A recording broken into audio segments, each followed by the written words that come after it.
ফের একটা রেল দুর্ঘটনা, ফের একটা আতঙ্কের সকাল। মৃতের সংখ্যা লাফিয়ে বাড়ছে। এখনো পর্যন্ত 15 জনের মৃত্যু হয়েছে রেল দুর্ঘটনায়। কাঞ্চনজঙ্ঘা এক্সপ্রেস দাঁড়িয়েছিল এবং পিছন থেকে এসে ধাক্কা মারলো মালগাড়ি, আর তাতেই কিন্তু এই ভয়াবহ ছবি দেখতে পাচ্ছেন। একেবারে ঝুলন্ত অবস্থায় রয়েছে এখনো কাঞ্চনজঙ্ঘা এক্সপ্রেসের কামরা, এবং মানুষজন আটকে থাকতে পারেন সেই ভয়ের পরিবেশ ইতিমধ্যেই তৈরি হয়েছে। আহতের সংখ্যা বেড়ে 60। অত্যন্ত দ্রুত গতিতে উদ্ধার কাজ চলছে। 4 ঘন্টা আগেই দুর্ঘটনা ঘটে গিয়েছে।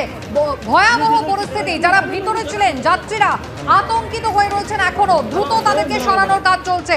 ইতিমধ্যেই অতিরিক্ত বাস, অতিরিক্ত ট্রেন, সমস্ত ব্যবস্থা করা হচ্ছে।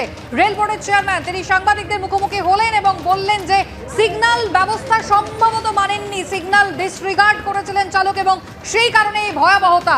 আবির দত্তর কাছে সরাসরি আপনাদের নিয়ে যাবো। আবির, একেবারে দুমড়ে মুচড়ে দেশলাই বাক্সের মতো পড়ে রয়েছে এই মুহূর্তে রেলগাড়ির কামরা, কি ছবি?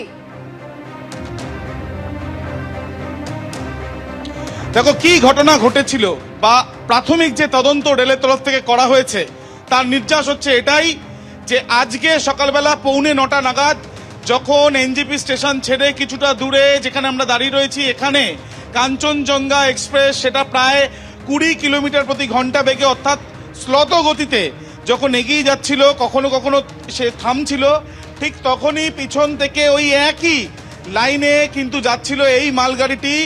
যে মালগাড়ির চালক তিনি সিগন্যাল মানেননি এমনটাই প্রাথমিক তদন্তে জানানো হচ্ছে রেলের তরফে। সিগন্যাল মানেননি বলেই যা গতিতে ছিল এই মালগাড়িটি সেটা অনেকাংশেই বেশি যে গতিতে ছিল কাঞ্চনজঙ্ঘা এক্সপ্রেস, অর্থাৎ পিছন থেকে গিয়ে কাঞ্চনজঙ্ঘা এক্সপ্রেসকে ধাক্কা মারে এই মালগাড়ি, এবং মালগাড়ি ধাক্কা মারার পরে দেখা যাচ্ছে এই ধ্বংসলীলা, এবং সেই ছবিটাই কিন্তু সমস্ত কথা বলে দিচ্ছে। যেখানে এখনো পর্যন্ত বহু মানুষের মৃত্যু হয়েছে এবং আমরা দেখছি যে এখানে যিনি চালক ছিলেন তার নিথর দেহ উদ্ধার করা হয়েছে, এবং কাঞ্চন যে গার্ড তারও মৃত্যু হয়েছে খবর পাওয়া যাচ্ছে। এবং যেখানে আমরা দাঁড়িয়ে আছি এই যে একটি বগি, জেনারেল বগি, যেখানে ডিসেবিলিটি যারা ক্যান্ডিডেট বা যারা ডিসেবিলিটি সমস্যায় রয়েছেন তাদের জন্য নির্ধারিত এই যে কামরা, সেই কামরার অবস্থা কি দেখলেই কিন্তু বোঝা যাচ্ছে কি অবস্থা এখানে হয়ে রয়েছে। একেবারে দুমড়ে মুচড়ে গেছে, খেলনার মতন বা এখানে দেশলাই বাক্সর মতন যেমন একটার উপরে একটা থাকে, ঠিক সেই ছবিটা দেখা যাচ্ছে বাইরে থেকে শূন্যে ভাসছে। এখানে একটি বগি, যে বগিতে ইতিমধ্যে সেই বগি সরানোর কাজ চালানো হচ্ছে। প্রসঙ্গত তোমায় জানাই যে ভার উত্তোলন বেশ কিছু যে গাড়িগুলো রয়েছে যেগুলো প্রশাসনিক আধিকারিকেরা ব্যবহার করেন এই ধরনের বিপর্যয়ের ক্ষেত্রে, সেইগুলো ইতিমধ্যে এখানে আনা হয়েছে। একটা রেস্কিউ ট্রেন আনা হয়েছে, যারা আটকে রয়েছেন কাঞ্চনজঙ্ঘা এক্সপ্রেসে তাদেরকে যাতে তাদের গন্তব্যে পৌঁছে দেওয়া যায়। যদিও আমরা কথা বলেছিলাম যাত্রীদের সঙ্গে, তারা কিন্তু রেলের গাফিলতির প্রসঙ্গ বারবার করে তুলছেন এবং অভিযোগ করছেন। এবং আরও একবার তোমাকে একটি ছবি দেখাবো, প্রীতম চক্রবর্তীকে বলছি দেখানোর জন্য। অবস্থা এমনই হয়েছে যে একের পর এক কন্টেনার সেটা এইভাবেই দুমড়ে মুচড়ে পড়ে রয়েছে পাশের লাইনে অর্থাৎ ডাউন লাইনেও।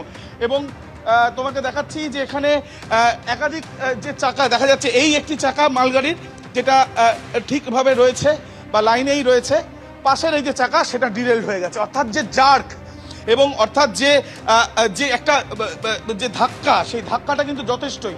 রেলের মাঝখানের জায়গাতেও বেশ কিছু ক্ষত বা ভেঙে গিয়েছে অংশ, সেগুলো আমরা দেখতে পাচ্ছি। এবং এই যে ঘটনায় সেখানে আশেপাশে বসতি সেরকম নেই, কিন্তু সেখানে যেটা রয়েছে সেটা হচ্ছে বেশ কিছু ক্ষেত বা সেখানে চাষের জমি, সেগুলোতে বেশ কিছু কিন্তু ক্ষয়ক্ষতি ছবিটা আমরা দেখতে পেলাম। এবং দেখাই যাচ্ছে এখানে কি অবস্থা হয়েছে, মানে এই যে কম্পন বা অনেকেই যারা ট্রেনের মধ্যে ছিলেন দেখা যাচ্ছে এখানে এই যে ওপর থেকে কন্টেনার পড়ে যাওয়ার জন্য রেলের কিন্তু দেখা যাচ্ছে যে এইভাবে পাথর খসে পড়েছে। এবং ইতিমধ্যে এবার ছবিটা তোমাকে দেখানোর চেষ্টা করব যেখানে আমরা দাঁড়িয়ে রয়েছি, সেখান থেকে যে আর্মিদের তরফ থেকে, বিএসএফ এর তরফ থেকেও কিন্তু এখানে আধিকারিকরা আছেন। এই হচ্ছে সেই ভার উত্তোলনের জন্য ব্যবহার করা যে গাড়ি, সেই গাড়ি ইতিমধ্যে এই কন্টেনার সরাচ্ছে।